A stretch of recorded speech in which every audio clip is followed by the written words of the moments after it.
પાટણ જિલ્લાના સાંતલપુર તાલુકાના આ એક દલિત સમાજના વ્યક્તિને હમણાં જ મેસેજ મળ્યા છે.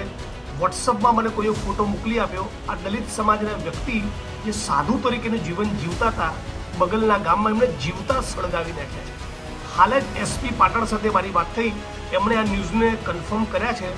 કારણ શું છે એ તપાસનો વિષય જેવું એમણે મને કહ્યું. પણ મૂળ હરજીભાઈ દેવાભાઈ સોલંકી, મૂળ ગામ એમનું પીપરાડા અને વહુવા ગામની બાજુમાં જાખોતરા ગામમાં આ ઘટના બની છે.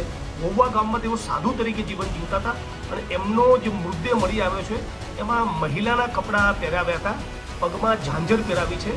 એ બહુ રહસ્યમય સંજોગોમાં આ દલિત સમાજના 61 વર્ષના વડીલનું ખૂન કરવામાં આવ્યું છે. હું પાટણ અને સમગ્ર ગુજરાતના દલિત સમાજના લોકોને અપીલ કરું છું. હમણાં 2-3 દિવસ હું આઉટ ઓફ ગુજરાત છું, પણ બધા જ લોકો આ મુદ્દે એક આંદોલનનો રસ્તો અખ્તિયાર કરે. જ્યાં સુધી તમામ આરોપીની ધરપકડ ન થાય ત્યાં સુધી આ મુદ્દે આપણે લડવું જોઈએ, સંઘર્ષ કરવો જોઈએ.